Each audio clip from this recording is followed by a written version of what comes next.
عزیز طلبہ، on line education کا سلسلہ جاری۔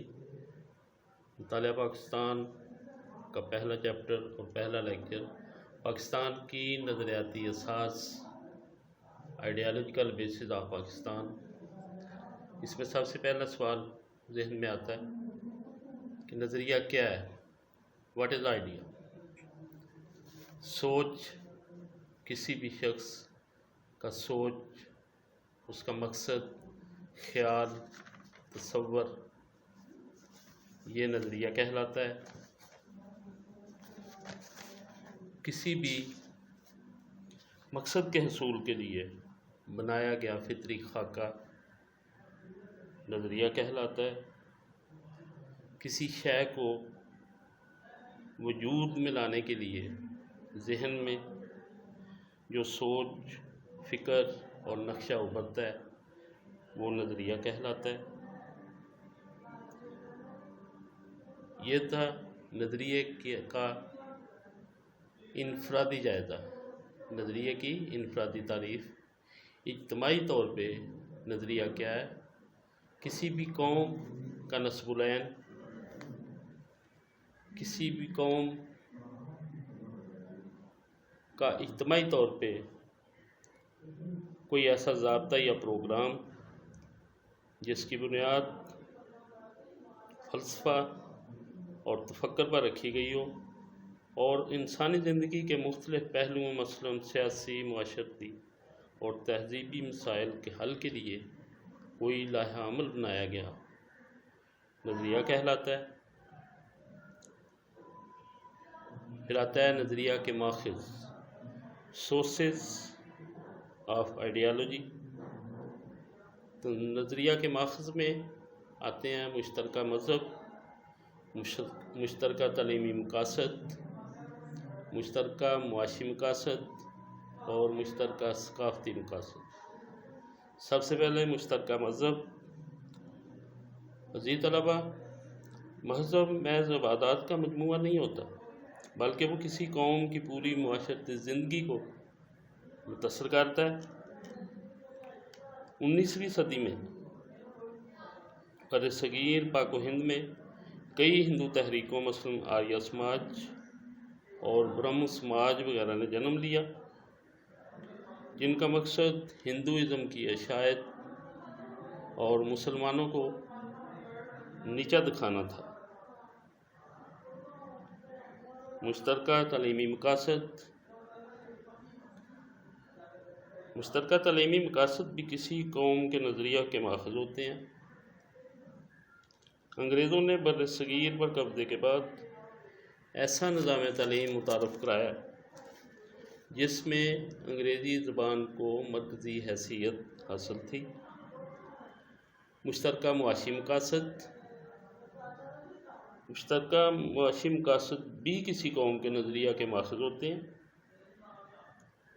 1857 کی جنگ آزادی کے بعد انگریزوں کی ہمدردیاں حاصل کرنے کے لیے ہندو انگریزوں کو یہ بات سمجھانے میں کامیاب ہو گئے کہ جنگ آزادی میں مسلمانوں کا کردار زیادہ تھا اور مستقبل میں بھی مسلمان دوبارہ اس قسم کی کوشش کریں گے۔ پھر آتا ہے مشترکہ ثقافتی مقاصد۔ ثقافت کیا ہے؟ What is culture?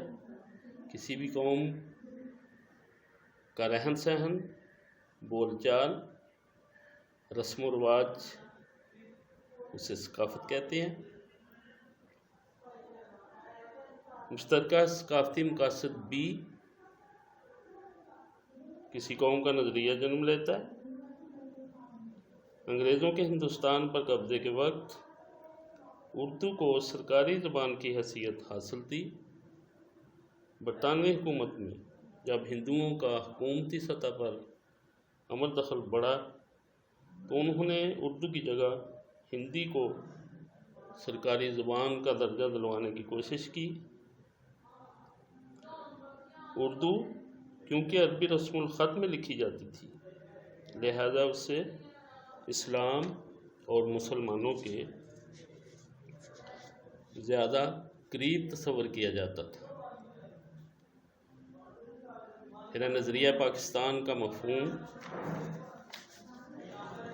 عزیز طلبہ، نظریہ پاکستان سے مراد بر صغیر جنوبی ایشیا کے تاریخی حوالے سے مسلمانوں کا یہ شعور تھا کہ وہ اسلامی نظریہ حیات کی بنیاد پر دوسری اقوام سے مختلف ہیں۔ دراصل اسلامی نظریہ حیات نظریہ پاکستان کی بنیاد ہے۔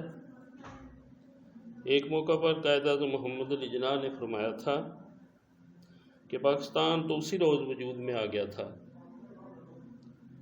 جب برصغیر کا پہلا ہندو مسلمان ہوا تھا۔ نظریہ پاکستان وہ لاہ عمل تھا جس کی بنیاد ایک خاص نظریہ یعنی اسلام پر رکھی گئی تھی، جس کو واضح کرنے کا مقصد اسلام کو ایک تہذیبی،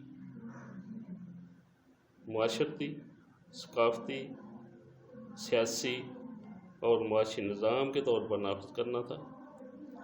پاکستان کا قیام بھی ایک نظریے کے تحت عمل میں آیا تھا جو نظریہ پاکستان کہلاتا۔ نظریہ پاکستان کی حیثیت پاکستان کے وجود میں روح کی طرح ہے، جس کے بغیر پاکستان کے قیام کا کوئی تصور نہیں کیا جا سکتا۔ تحریک پاکستان کے دوران مسلمانان ہند نے شعوری طور پر ایک نظریے کے تحت آزاد مسلمان مملکت کے قیام کی جدوجہد کی، تو ان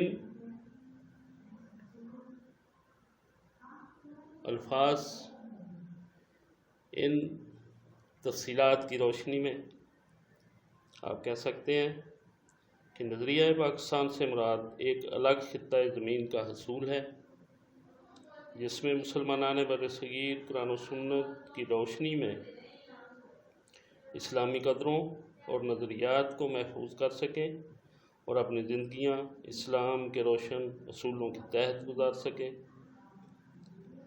یا نظریہ پاکستان وہ نظریاتی بنیاد ہے جس کے تحت برصغیر کے مسلمانوں نے اپنی شناخت، حقوق، علیحدہ وطن اور قومی فلاح و بہبود کے لیے جدوجہد کی۔